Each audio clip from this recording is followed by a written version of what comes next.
Hey, what's up guys? We're out here working on our 68 Charger again. Today we are going to do a full teardown, start to finish, on the original 318 from this car. Those of you guys that have been following the channel since the beginning know, I purchased this car late summer this year. It had been sitting for 42 years outside in Ohio winters for 42 seasons, and pretty bad shape. The car looks like it has 500,000 miles on it. So does the motor here, but again, a point of contention with the car. It does have 12,000 original miles on the motor and on the car. I fully believe that. It's 12,000 documented miles from the original owner. It had truly been sitting since 1978 until the day that I bought it. So we're going to do a full teardown on it today. Not necessarily to use it, but in order for the movers to ship it at a reasonable rate, I need to have it torn down to the bare short block. And so we'll be shipping the short block, the heads, the intake, and anything else that's salvageable. I don't know how much of it's going to be savable on this engine, but you guys will see as we start digging into it here. Just a quick walk around. You can kind of see, it's original as original could be. Anything, any hoses, any any springs like that have been cut, were all cut by me as I pulled it out of the car. Everything was still there. Power steering lines. It was 100% complete because it had been parked when it was a running driving car. What kind of has me a little bit concerned, the exhaust ports, they were completely full of flaky, scaly rust. There's another big chunk that just came out of that. So I believe going back to episode 2, I'd pulled off the valve covers and shown you guys exactly what it looked like. Pretty scary. They were completely full of rust and they were completely wet. A lot of water's gotten in this motor over the years, and it's not really in that good a shape. But certainly savable. I've been reminded that on damn near every episode that I've posted that the motor's savable. But yeah, I'll save it. I'll put it on the shelf, and if anybody's able to talk me out of this car in the future, they'll get the original motor and original transmission with the car. But we're going to tear this down kind of step by step here and kind of go around, look at the condition. I'm really excited to get the intake off, to get the heads off, to see what the internals, what the lower end of this motor actually looks like here. Again, you can see here on the exhaust port, it's just completely full. Oh, there we go, of this scaly rust here. So it's going to be interesting. Again, I have not peeked at the inside of this motor to see what it looks like. You guys will see my reactions. I wish I could see all of yours because it's going to get pretty interesting. So I'm going to set up the camera here and start taking this bad boy apart.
Alrighty guys, we got our intake off here, and you can see on the inside of here, it's really not that bad. Again, I say the previous owner swore to me that it had 12,000 original miles, so I know it's never been rebuilt, it's never been touched, completely original. So this is what it looks like. But again, remember, it has sat for 42 years as well.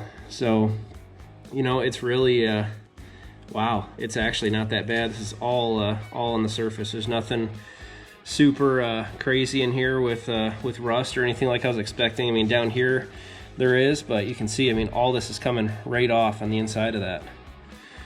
So yeah, you can see here, oh my goodness, taking our gaskets off here. Again, if you guys know if these are completely originals or not, feel free to comment below, but I'm guessing all this stuff is factory original. On the inside of here, let's get this other gasket off on this side.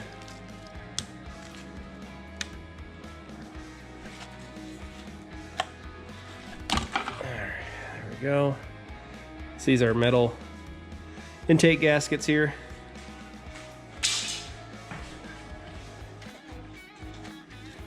Yep. So yeah, so that's what she looks like on the inside. Again, I mean, the only part right here that is rusty on this side, you know, but again, all that's just, this is all surface stuff. You could probably clean that up with just a rag. Yeah. Overall, I'm actually impressed with the condition that it's in so far. So let's get these valve covers off and I'll show you guys exactly what it looks like under there. And then we'll keep taking it apart. So let's get it done.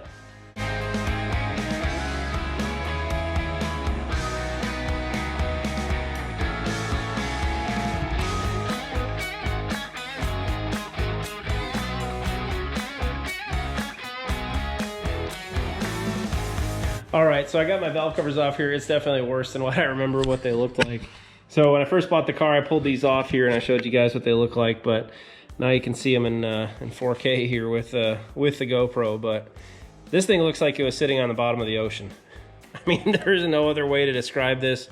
They are completely destroyed. This big piece of gasket or RTV, whatever here, came off with it, but passenger side here is not any better. I mean, it is just caked, absolutely caked with rust and grime and dirt. Jesus, this is pretty crazy. I mean, this is gonna be my first, you know, this is my first Charger, my first you know, Chrysler, Dodge, Mopar, whatever you want to call it. I've never opened up one of these motors before here, so this is definitely one of the worst motors I've ever seen. But then again, I've never opened up a motor that's been sitting for 42 years, so maybe this is just what they look like if they've sit outside for that long. But yeah, it's the heads here are pretty trashed. There's no other way to put it, like I said. So all right, looks like I've got 4 or 5 bolts here. Pull these off.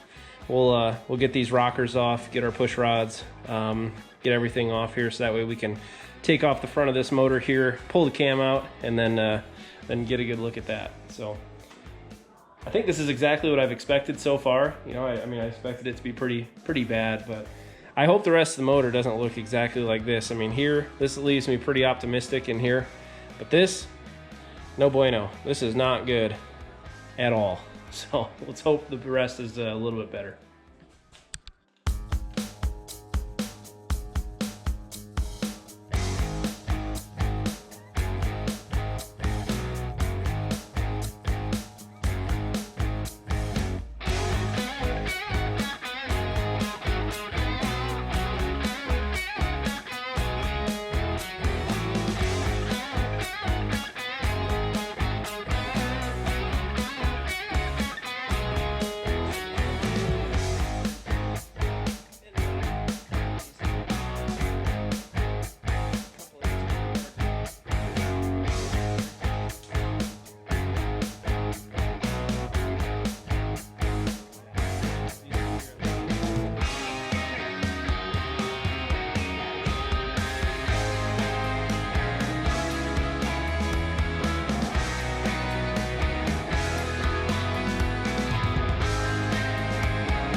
So again, you can see here, that's what our push rods look like. Completely covered in rust on the ends. It's totally rusted. Pretty sweet.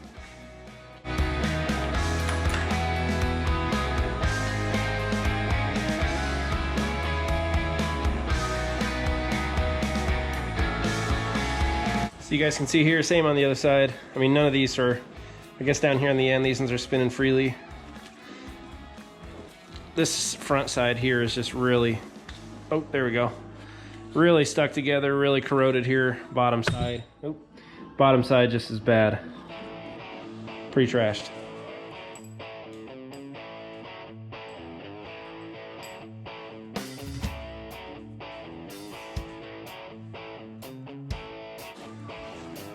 Same here with our push rods, and this is actually in order, so it gets progressively worse. This is from the back of the motor, this is all the way to the front. So maybe just the pitch of the motor itself, you know, kind of leaning forward. All that water just accumulated in there and really took a hit on these front push rods.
That was probably one of the easiest crank bolts I've ever pulled out.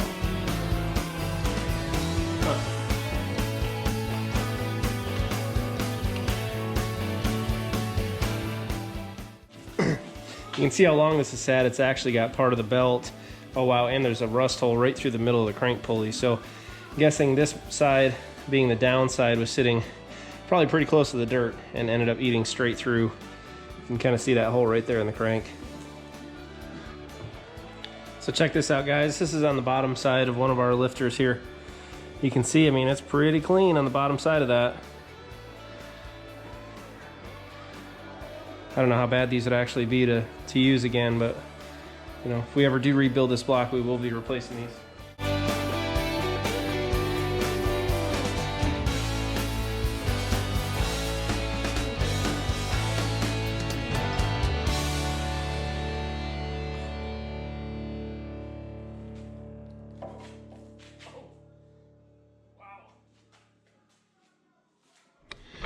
All right, guys, so we just got our cylinder head off here on our passenger side of the vehicle, and it's bad. It's super bad. I mean, this kind of explains why I can't turn it over.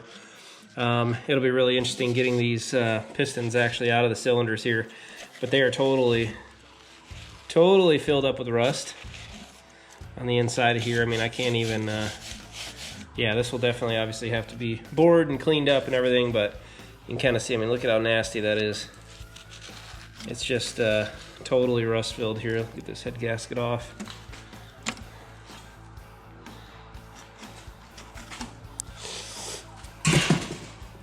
But yeah, so it's smoked. Just all those years of sitting really obviously ate this motor up, and definitely no good.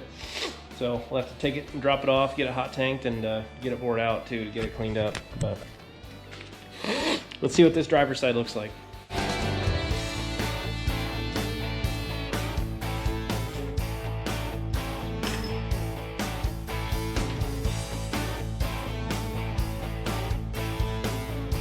Alright guys, so you can see here, really more of the same on this side. You can see, I mean, this is all just watery, gooey nastiness up in here. All these pistons are definitely kind of seized in place. You can see here, just years and years and years of sitting out in the weather like that. Totally ruined this motor. Definitely rebuildable, I think, but definitely did a number on it. Let's get this gasket off here so you can see what that looks like.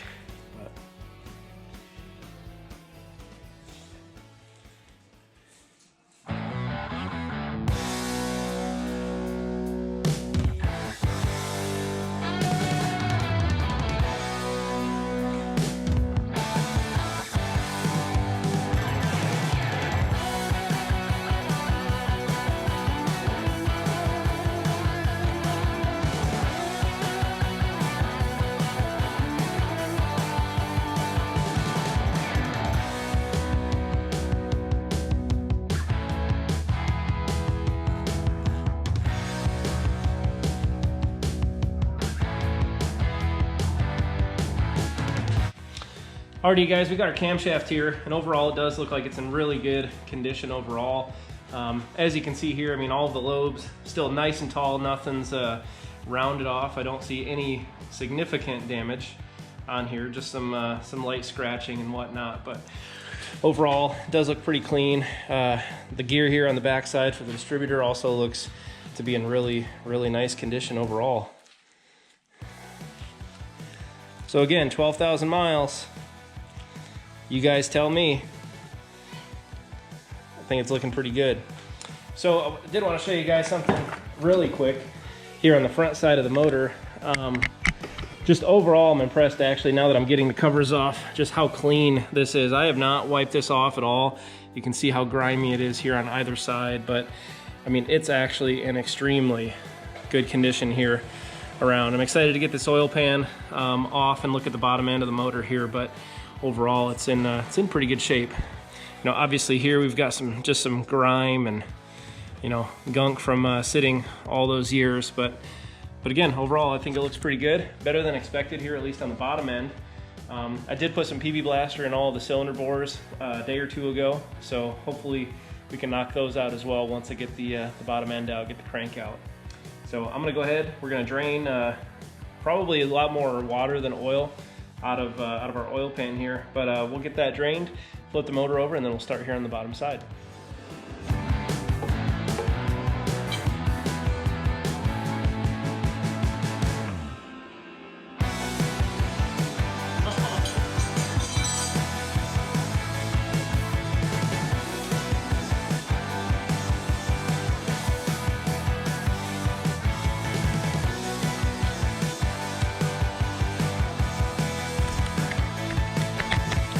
Wow. Oh. Check that out.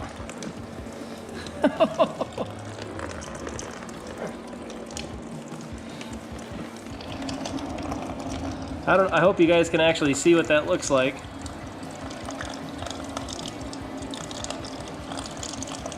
That's beautiful.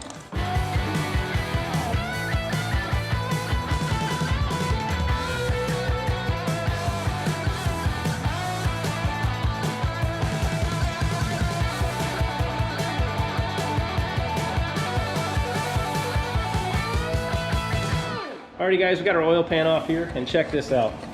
So, if you guys are in the mood for brownies, found some brownie mix here across the top. It's pretty nasty. Here on top of our rod caps and everything. I mean, this what's on here is probably actually from when I flipped the motor over, and it kind of started to work its way back down. But you can see here the oil pickup, the tube, the bottom of the oil pump here. You can definitely see. I mean, it is caked on there pretty good. It is thick, syrupy, nasty sludge buildup from all those years. Here in the bottom of the pan, you can see, I mean, this does legitimately look like brownie mix here in the bottom side of the pan. So I guess it's to be expected for sitting this long. So yeah, but yeah, I'm gonna go ahead, get this oil pickup tube taken off, get the oil pump out of the way, get our rod caps off, and then hopefully we can get our pistons out with too much persuasion. I did put that PB Blaster in, like I said, a couple days ago, so hopefully with that sitting for a day or two, it'll make our work a little bit easier with pushing our pistons out of the way. So let's go ahead, get these parts off, and finish taking apart the short block.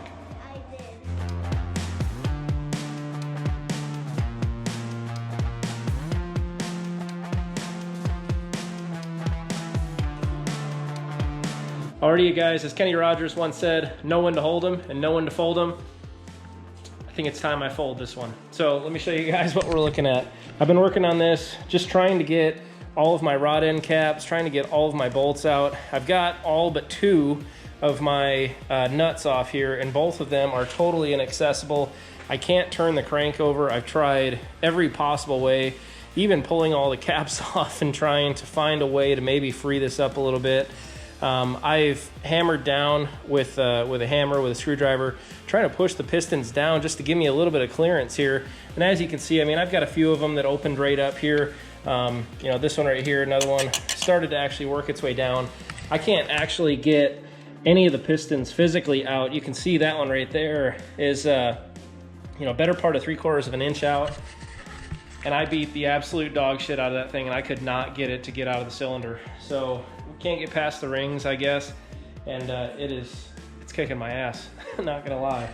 So looking down here on this end, got one more nut left on, and I can't get to it. I can't turn the crank over. Like I said, I pulled all of my crank caps off here, hoping that might actually maybe free something up, trying to move it around, and I just can't get it off. So movers are probably gonna be pissed at me because this motor's gonna weigh a lot more than what it would without the crank and the pistons in it, but honestly, I'm just tired of messing with it, and with our deadline, I really can't do much right now. So I'm gonna go ahead, I'm gonna throw my oil pan back on here. Well, I'm gonna put all my caps back on. Left those in order down here. I'm gonna get those back on with the hardware tightened up here, and get my oil pan back up, and just button this thing up and get it ready to transport. So once we get out to Utah, we'll have to drop it off at a machine shop, have them get the pistons out, get the crank out, and get this block cleaned up. So like I said, I don't plan on using this block for this build. This is gonna go on the shelf, or it's gonna make a nice coffee table for now, but I'll always hang on to it as long as I have the car that it came out of. So man, what are we on? I think 16, 17 videos now. I haven't had a challenge yet that I've had to turn away from, but unfortunately this thing is just, it's killing me, and I really can't do too much about it right now. I don't have the right tools, and frankly don't have the time to dick with it. So yeah, I guess this is where this video is gonna end. So stick around. We're actually driving out here in a couple days. As you guys know, we're heading to Utah, but we still got quite a bit to do on the Charger itself. We gotta get our doors back on, get our front valance painted, hardware, install it, basically button everything up, and get it ready for the 1,500 mile trek west. So with that, I think I'm gonna go inside, I'm gonna have a beer, I'm gonna relax, and forget about this one until we get back out to Utah. So take care, guys. I'll see you next time. Sorry guys, one last thing. Didn't realize T-Bone is out here standing right next to me. He has something to tell all of you guys that have not hit that subscribe button yet. Click that subscribe button. Take care, guys. We'll see you.